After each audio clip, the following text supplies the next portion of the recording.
ever seen those videos on Instagram or even YouTube of pieces where it looks like the swirls are 3D? It looks like the swirls are encased into the project.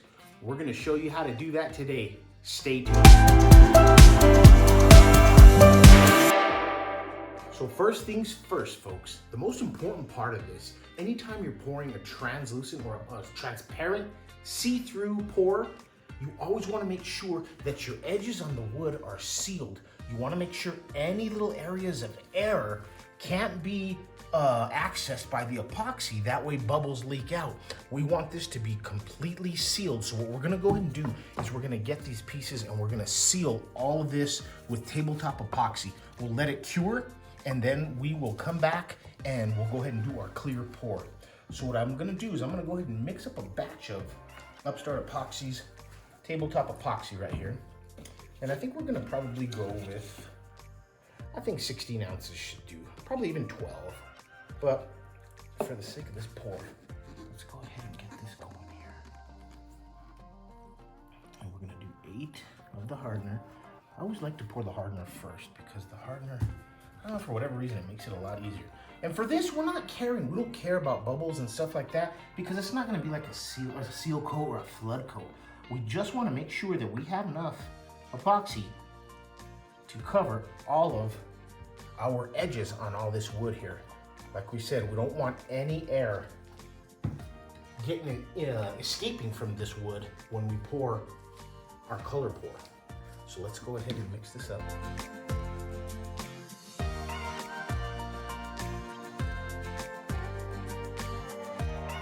Okay, so we've got our epoxy mixed up, folks. I also have another little container here, like a little form that I'm gonna use just for some of the drips and stuff as I'm sealing this, because I don't want it to get really into our mold. It's gonna drip down a little bit into our mold, and that's kind of the cool thing about when you're sealing this, is you're gonna have a little bit of leftover epoxy. So it's kind of killing 2 birds with 1 stone because you're gonna seal the edges, but you're gonna still have a little bit on the underside. So guess what? When we place it, we can leave it overnight and it'll stay there. We don't have to worry about putting those ugly crossbars like with the form and stuff, or putting hot glue under the underside. It's gonna stick. So let's go ahead and let's put this in here. Get a little bit here. There we go. And you just wanna coat all these edges here, folks. We wanna go and coat all of this. Like we said, we don't want any bubbles escaping when we do our translucent pour or a transparent. I don't wanna keep getting that confused. Okay.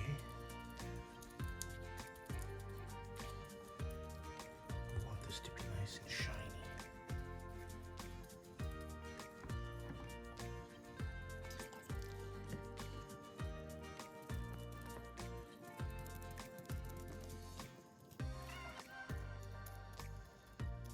Okay, I went ahead and did that. Okay, this guy's ready for placement. Let's go ahead and put this down and let's put him back where he was. And like I said, folks, the epoxy is gonna drip off of here naturally. So let's just leave it there. Tomorrow, I guarantee you, none of these pieces will be able to move. Let's go ahead and get the rest of these, and we'll get to the next step.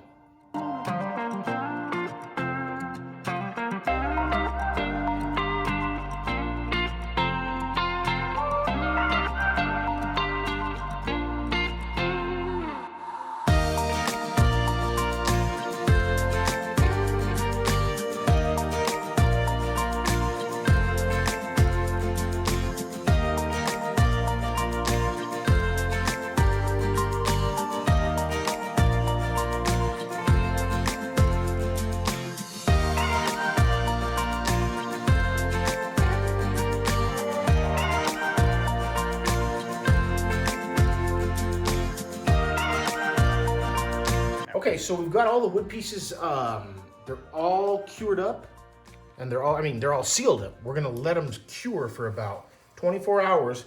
We'll come back tomorrow and we'll check everything out and we should be able to pour the purple see-through color. Okay, so we're back, folks, and these are perfectly sealed. They stuck to the base like we wanted to, so we're good to go. What we're gonna do now is we're gonna mix up about, I'm gonna say 40 ounces. We don't want it to go all the way to the top. We want it to come about a little over halfway, maybe even right at halfway, because we're not gonna go this thick on this pour. So let's go ahead And let's do here's the 2-to-1 ratio because we're using deep pour. So we're gonna go to the 2-to-1 because that corresponds with deep pour. And we're gonna come up to the 3. Nah, you know what, we're gonna go with the 2. So part 2, so see how it has the 2 there? That's part A. We're gonna go ahead and put 2 parts of part A, and then we'll just do a smaller amount of the hardener, which is part B, and we'll come to this 2. So let's start off here. Let's get it in there. Okay. And the reason we don't want to go too deep is because we want to have enough room for the depth effect portion of it. So we're at 2 there, and let's come to 2 here. There we go. Okay. And what we're going to use for pigment is we're going to use a water-based pigment. It's really good for when you want to do a transparent pour and you want to kind of be able to see through. But what we're going with, the inspiration that we're going with on this board is these handles that we have here. So our inspiration for this piece are these cool handles that we found. Look at that, folks. So what we want to do is we want to make the epoxy look like this violet colored, I don't even know what that is, resin, plastic, I don't know. But check it out. So here's our violet. Those are pretty darn close.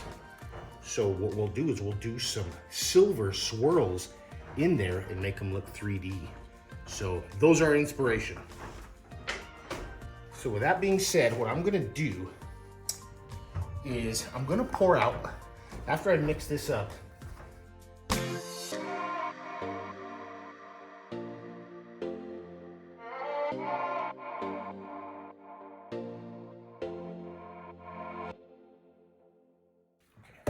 okay, folks, so we went ahead and we mixed up just some clear. And what I want to do is I want to pour just a little bit into this cup because we're going to put our silver into this. It doesn't need to be very much at all. That's it. Because the swirls don't take a lot of epoxy. We're going to go ahead and drop a few drops in here. And let's just see. We don't want it too dark. But it's very deceiving because when you mix this up and then you put it against the sun, you really see the transparency.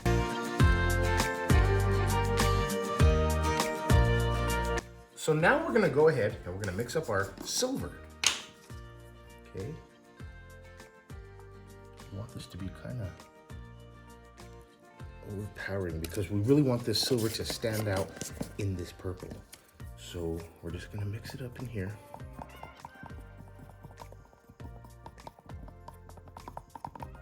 This has already been mixed. We're just mixing it to get that color in there. Get the color flowing. Perfect. All right. There we go. There we have it. We've got a nice silver to go along with this purple. And we're going to get this epoxy to suspend. We have this all sealed, folks. So I'm going to pour this in there. And I'm not going to worry too much about any bubbles or anything like that. Just get some of this debris out of here. If you ever get debris that falls in your form and you're doing a see-through pour like this, you always want to get those any little fragments or debris out of there. Okay, ready? Let's get this in there. Let's see how high it takes us.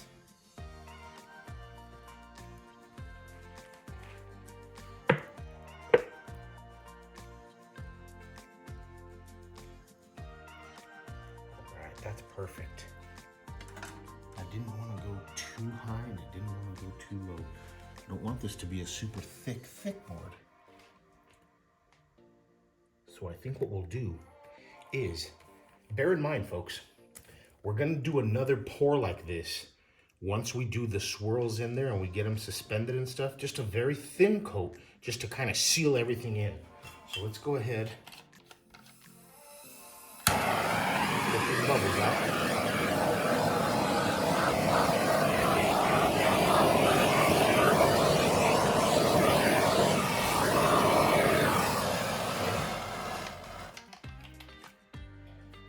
Got those in there like that. That's good.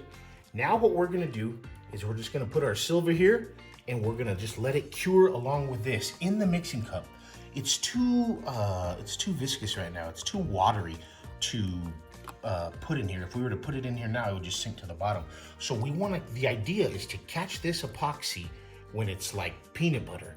That way we can put some of this inside there so that it won't sink to the bottom. It'll stay suspended in the actual first pour of epoxy we did, the violet, and you'll be able to see it like 3D. So that's what we're gonna do. We'll check this back in about 12 to 14 hours. We'll check it back out and we'll go ahead and start putting some of this in there, and that's gonna be the fun part, folks. Okay, folks, it's been 12 hours, actually 13 hours, and as you can see, the consistency of the epoxy is a lot thicker. So this is good time now to go ahead and introduce some of this silver into it. Now, I like to use like a little stir stick like this, or actually this is like a more of a skewer stick. I like to use it because of the tip. You can use toothpicks, or you can get these stir sticks. You have a little more handle on them, and then you can dip it in here and swirl it like that. Or you can use something like this that's going to give you a lot more material and product and spread out the color a little bit more. So we'll start off with this, and I'll kind of show you how we do it. And there's really no rhyme or reason. You just want to put it wherever you want to put it. Kind of just feather it in there like that. And what you can do to get it to look like 3D is you can push it down like that so that it kind of stays suspended in the epoxy. Now, if we would have done this last night, all of this would have just totally dropped down to the bottom. We didn't want that. So now that we have this piece in here, what we'll do is we'll go ahead and we can swirl out some of these here and just kind of give off a little depth effect and a little bit of coolness with these swirls. I still think we can give it a little bit more time to thicken up a little bit more, but this is good. It's not gonna sink to the bottom at this level. And if you wanna finish it off, you can. If you're working on your own project, you guys can definitely just do it all at this point, but I like to get it when it's a little bit thicker. That's just me. So there's that looks really cool. So we'll do another little bit here. And as you can see, we let both of these cure at the same time, so they're both the same consistency. Okay, we'll push some of this down to give off that 3D look. And you really won't see it until we pull this out of the mold and we can look at it from the side here. So we have that in there. Let's just come like this. We can just actually swirl this around like this if we want. I like to just do kind of wizard fire effect.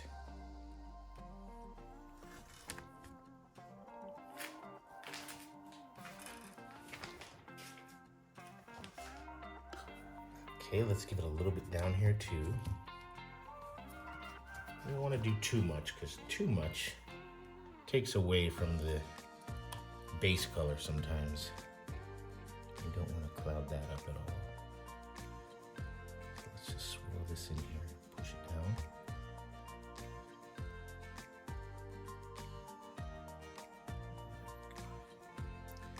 And then if you want to do like a super cool long streak, you can.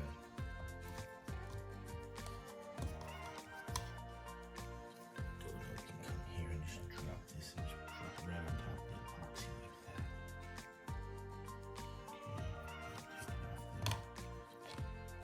Okay, and then what you can do is you can come in here and swirl this like this and drag it all out. You can get a good thick piece like this and drag it all out. And make stringy swirls as opposed to thick on the inside and stringy on the out. So let's leave it like this. What we're gonna do is we're gonna leave it like this for about an hour. We'll leave it there, and when we come back in an hour, we'll fill in these little areas here, and that way you can see the difference between the consistency that we have right now and the difference between the consistency we're gonna have in an hour. Okay, it's been an hour and I can totally tell this is a lot thicker. So what I'm gonna do is I'm just gonna hit probably this little area here and try and get some of this to dissipate and distribute it across these areas here. Now, let's just hit this here, and you can tell it's a lot thicker. The silver is a lot more defined on this. You can tell the epoxy is really starting to get hardened up, curing up perfectly. We'll hit these little Little swirls here. And you can tell here, if you can see that some of it sunk a little bit, but it stayed suspended. That's what we want, folks. So let's go here and poke some of this down so that it stays suspended.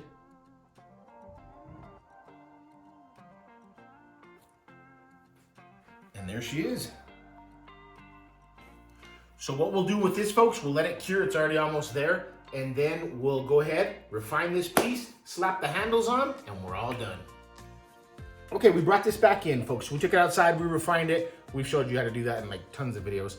So we just beveled the edge here. We got all this wood flattened out, sanded it to 220 grit, and we're ready for the flood coat. Let's go ahead and pour that baby so you can see what we're talking about.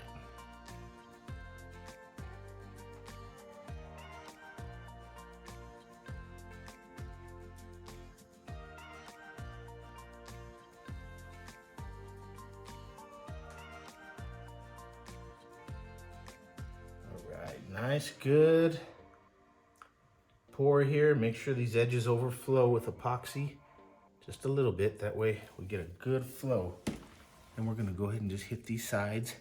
Make sure that these sides are coated with epoxy as it does drip over. That way you get everything. You get all the area covered with tabletop epoxy.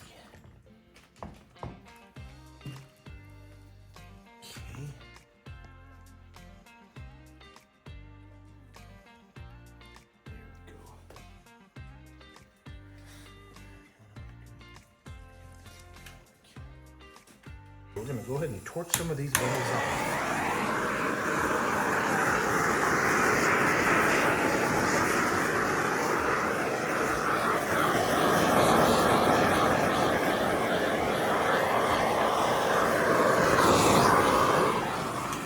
Looks good. Now what we're gonna do is we're gonna go ahead and put the handles on with the flood coat as it cures, folks. We're gonna prove to you and show you just how strong and durable Upstart Epoxy is. We've never tried this before. So we're taking one for the team and we're showing you guys what happens if you do this. Let's go ahead and put it where we're gonna see it. Now I wanna make sure, let's see that these edges are even and level. We're gonna make sure that this comes up here. We don't want it too far from the edge. Make sure these line up because we don't want them crooked. They look good. And what we're gonna do is we're just gonna go ahead and we're gonna let that cure with the handles on, and then we're gonna show you just how strong Upstart Epoxy's tabletop epoxy is. Go ahead and check out this depth, folks. This is what we were teaching about. Today's tutorial is all about this depth that you can get using epoxy. Look at the depth we achieved on that. It looks 3D, it's so cool. And it goes perfectly well with the depth that's on the board itself with the wood. So, it looks like we achieved what we set out to do. We're gonna leave this here for 24 hours, checking on it once every hour, just to make sure there's no bubbles or nothing's gotten in here. We're not gonna cover this, and we'll be back after that.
Well, folks, it's all finished up.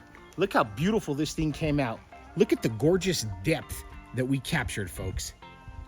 It's all about timing. Always make sure that your consistency is right at where you want it in order to achieve that, folks. And you too can make special, beautiful boards just like this. Our handles are super strong. Look at that, they're not going anywhere. Once again, this has been Steve with Upstart, and we'll see you next time.